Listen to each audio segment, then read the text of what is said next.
morning and welcome back to the lecture series on performative gender and religions in South Asia. So we are discussing Bhakti, Mysticism and Poetics. Today we are going to take up a new Bhakti poet, Guru Nanak. So we have already discussed the basic tenets of Sikhism, and there we have introduced the figure of Guru Nanak, whose teachings are very similar to that of Kabir Das.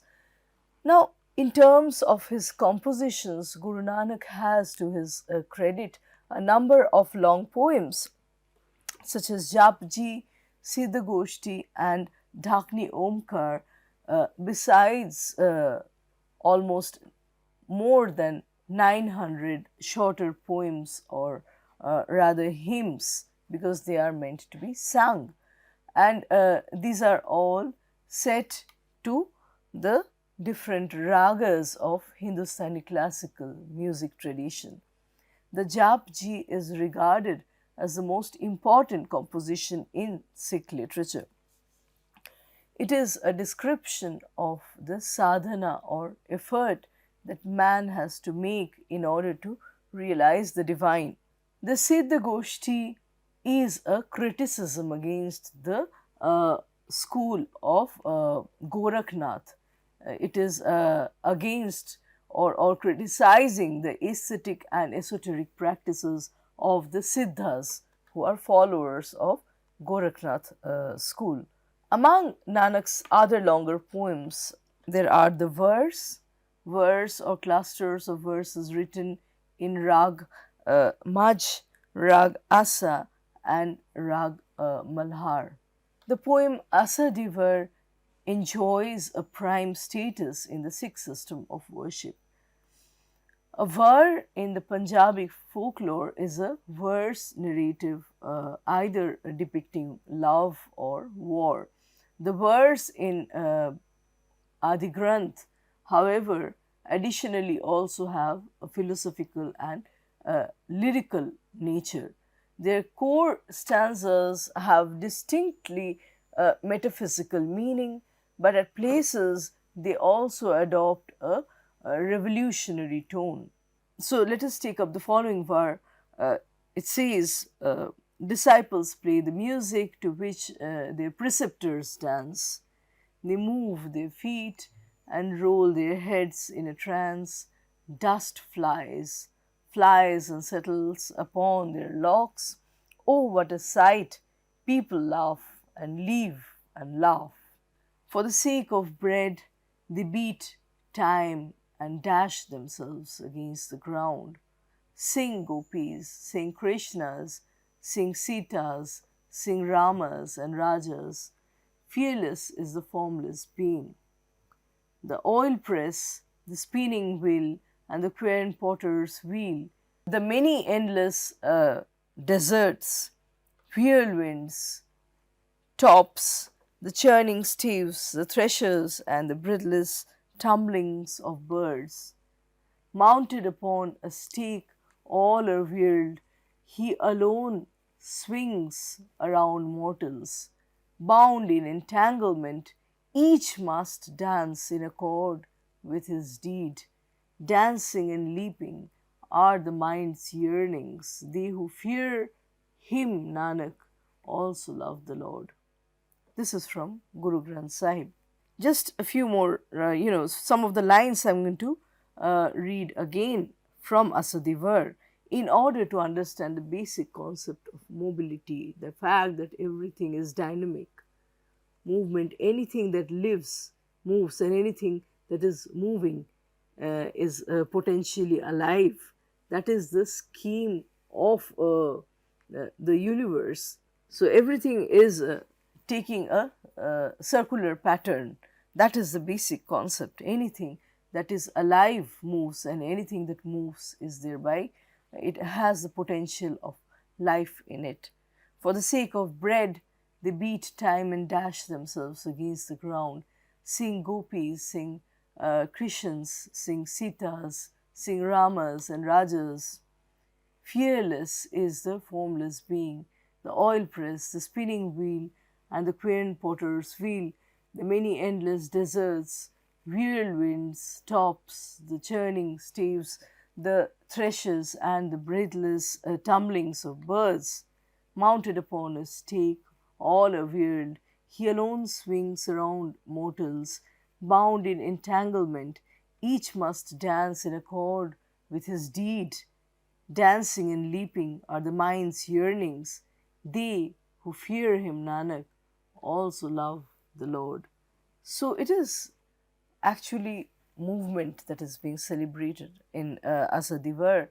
Are dancing as gurus, as disciples, are taking birth and dancing to the rhythm and rhyme and rhythm of karma and dharma. So we are playing Rama, we are playing Sita, and each must dance in accord with his deed. Here is a reference to karma.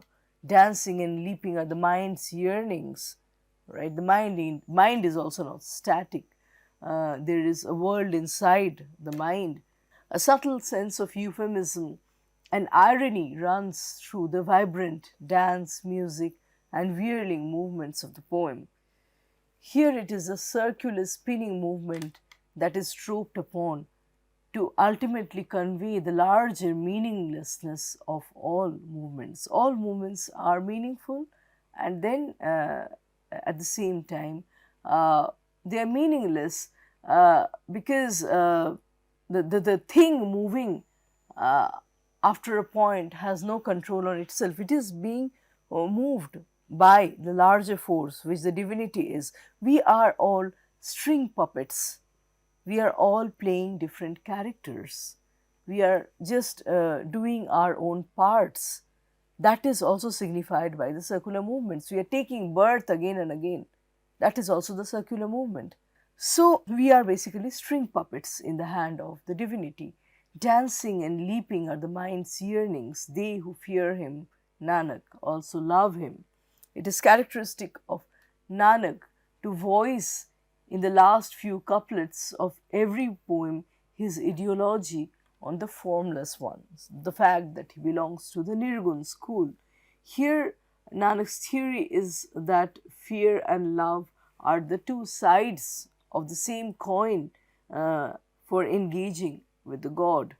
One way of engaging is through loving, the other way is through fearing God. This element of fear of God seems to be an Islamic influence on Nanak's teachings. None of the Bhakti poets, not even Kabir Das before Nanak, has ever referred to fear of God. So, the poem also gives us a glimpse of the medieval rural Punjab, where probably Nanak was born and he grew up. It's a picture of the countryside where the tops are spinning, the children play, the dancing mendicants are referred, the whirling wind and the spinning tops. They are very important in depicting the picture of the rural side. They become the scenic dicky of the country life. A reference to the yogis is made, the yogis, to the mendicants, to the tumbling birds, with the mythological deities turned into common names by Nanak, right? So we see that the mythological deities are turned into common names by Nanak, such as Krishnas, Sitas, Ramas, and there is also reference to kings. Next, Dhakni Omkar is a long poem in Rag Ramkali with an incantatory rhythm, and the short lines rhyme at the end. The language is figurative or symbolic in nature, rich with imageries, and has a sense of splendor. Nanak in this poem is preoccupied with singing paeans to the divine light, the supreme soul that works through wind, water, fire, and various shapes. He is referring to the one supreme soul that wanders through the three worlds. The poet's theological concerns and his concept of the divine find expression as he weaves new texts of symbols to describe the kingdom of the formless being. Through beautiful metaphors and word images, he is almost weaving a picture of the kingdom of God. His canvas is an infinity beyond the bounds of time, age, and place. The poet speaks in terms of 4 ages and 3 worlds and creates an ethereal world that is strewn with the gems, with the priceless grace of God's name. Guru Nanak talks about a land, the divine land where the swans are abound, which have the extraordinary quality of separating milk from water. The poetic style resembles that of Rig Veda and the Upanishads. The poem Dhakni Omkar is incantatory in nature and shares the same sense of continuous calm that we find in Rig Veda and Upanishads. So here are a few lines from Dhakni Omkar. The mercurial mind remains not still, like the deer it nibbles secretly upon green shoots of sin, but he that enshrines thine lotus feet in his heart lives eternally. So the mind may not remain still, it is mercurial, it is capricious in nature, like a deer, right?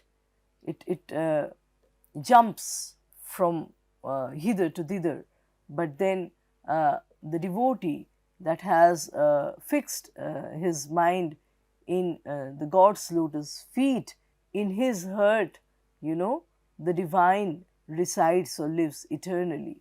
Sometimes Nanak speaks of his own personal progress through the poetic labyrinth. Shyness and hesitation have died, vanished. I walk now with my face unveiled. Unveiling, once again, this veiling and unveiling is a Sufi metaphor. This one finds the most in Al-Rumi's poems, where God as a veiled bride is a metaphor for the veiled aspect of self-knowledge that we have kept away from ourselves, the knowledge of self that we are yet to discover. So this, my face is now unveiled. So self-knowledge Nanak has attained, in other words. I surrender my mind unto thee and lay before thee this body and soul. In the true Guru's hand lie the endless treasures of sparkling jewels, emerald and pearl gems. So this is actually celebration and commemoration of the Guru-disciple relationship.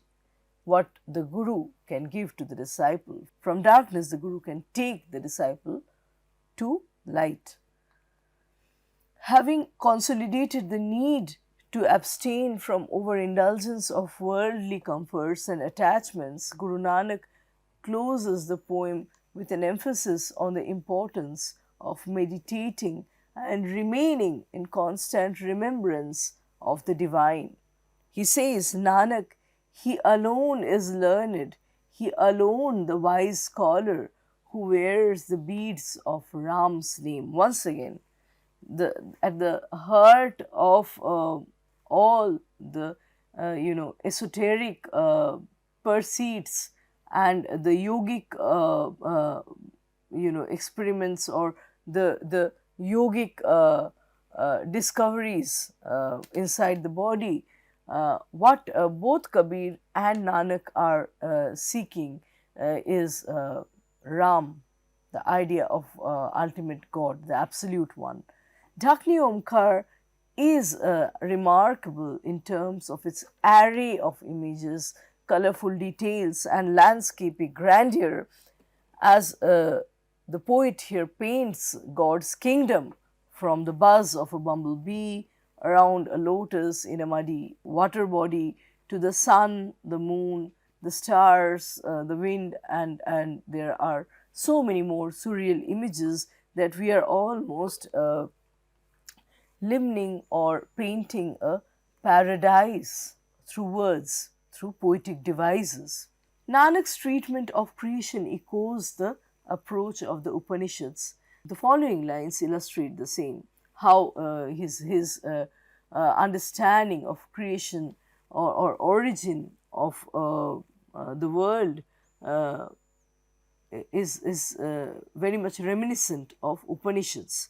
The various shapes he weaves through wind, water, fire, space, the one soul wanders through the three worlds. Hanging low, the ambrosial rain incessantly drizzles. The sublime Shabad alone can establish the mortal. This is once again reference to the origin story, how the Brahmand was made or formed through the sublime word, the word Om, Omkar. Importance of Omkar is immense even in Sikhism, right? The word Omkar or Om finds a great significance among the Sikhs, the Sikh cosmos as well, the Sikh cosmology. So the sublime Shabad referring to Om alone can establish the mortal, the creation of the world through word.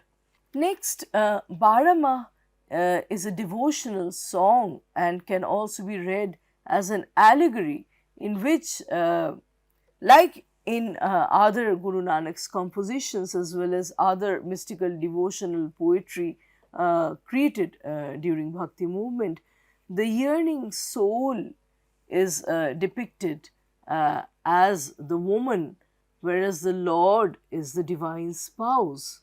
So the soul of the devoted is a woman craving or yearning to meet her lover, who is the divine, who is the God, right? The divinity. So Lord, this is how Bara-Mah goes. Lord, for me absorbed in thy creation, what hope of liberation? Verily, even 1 hour passed without thee is death. Even 1 hour passed without thee is death. In this world, I am like the woman bereft of her Lord, friendless. Grant me, through grace, a sip of the Amrita of thy love. Absorbed in God's creation, we are forgetting him, whose worship is noblest of actions. Nanak is like the woman waiting along the path of her Lord, listening to his prayers, thou Lord of my soul. So, as the months and seasons pass in this poem, Bara-Mah, the yearning soul, the longing soul utters its affliction, its sheer difficulty that it faces through separation from divinity, which is the sojourn of any creature, any human on this earth. As long as we are living as ephemeral beings, we are separated from divinity. It is like the beloved separated from the lover. This entire metaphor is influenced by the Sufi philosophy primarily. So, when we live on earth, we are in the midst of Maya, we are engrossed by Maya, and it casts its veil of illusion of worldliness on us. Maya casts its veil of illusion on us, and it keeps us away from self-knowledge.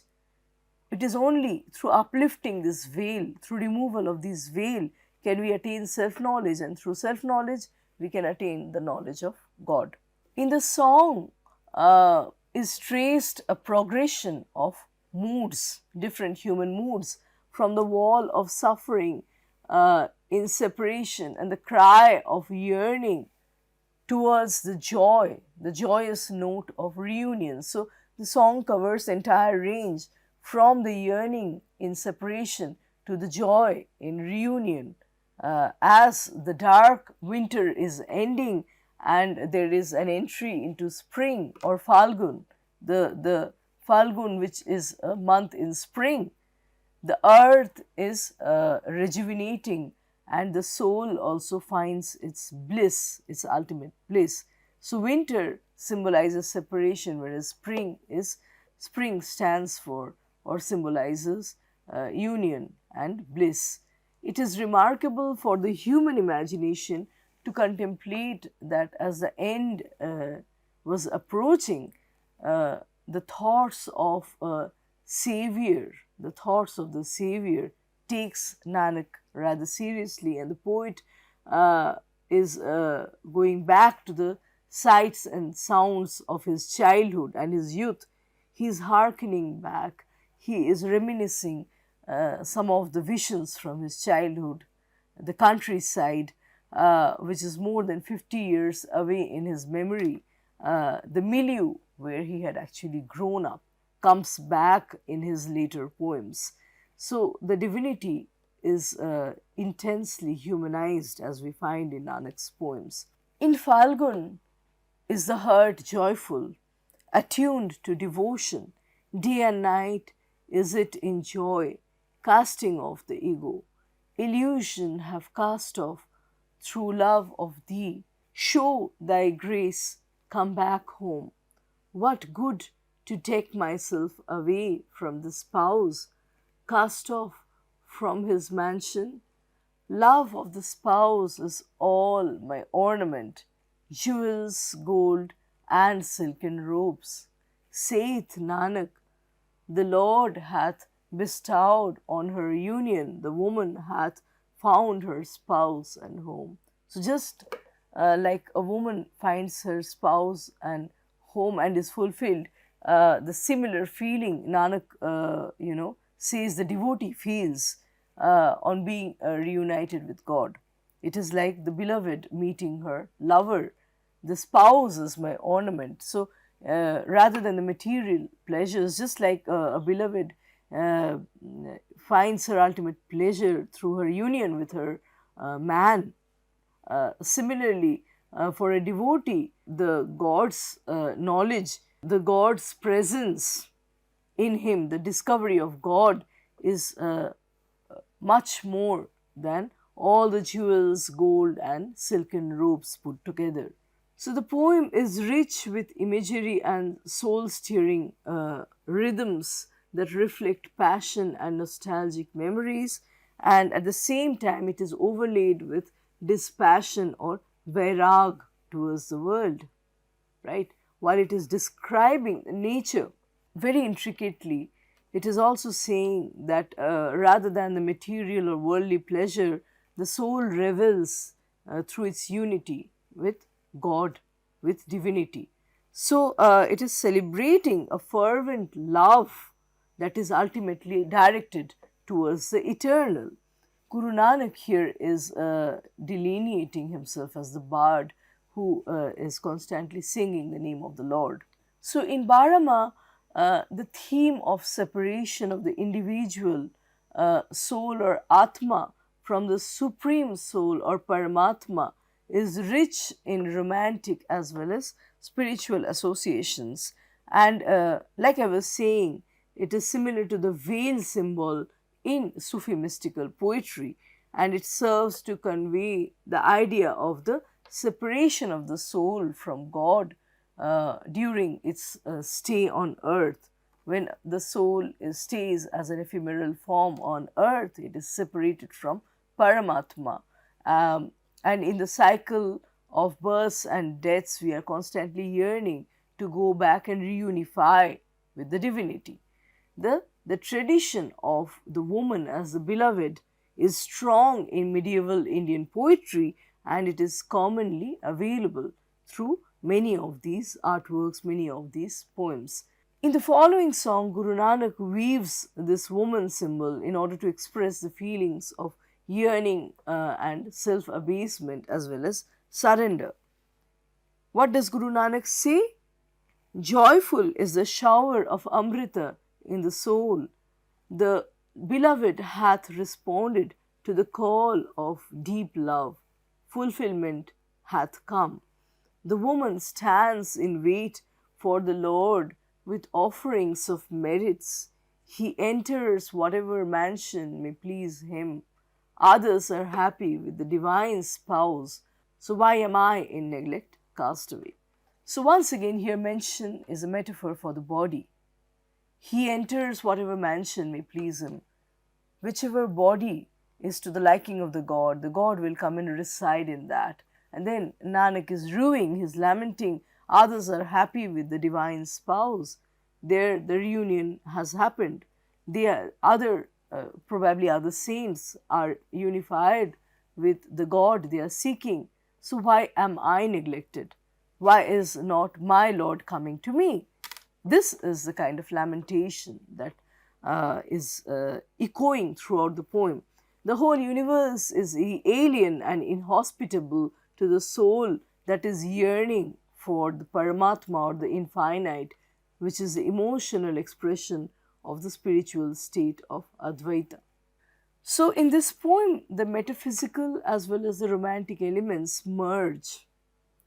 We see that the lover-beloved metaphor stands ultimately for the God-devotee relationship, and it helps to give deeper expression to each other. So, on the one hand, we have the romantic relationship, but it signifies the divine relationship between the devotee and the devoted.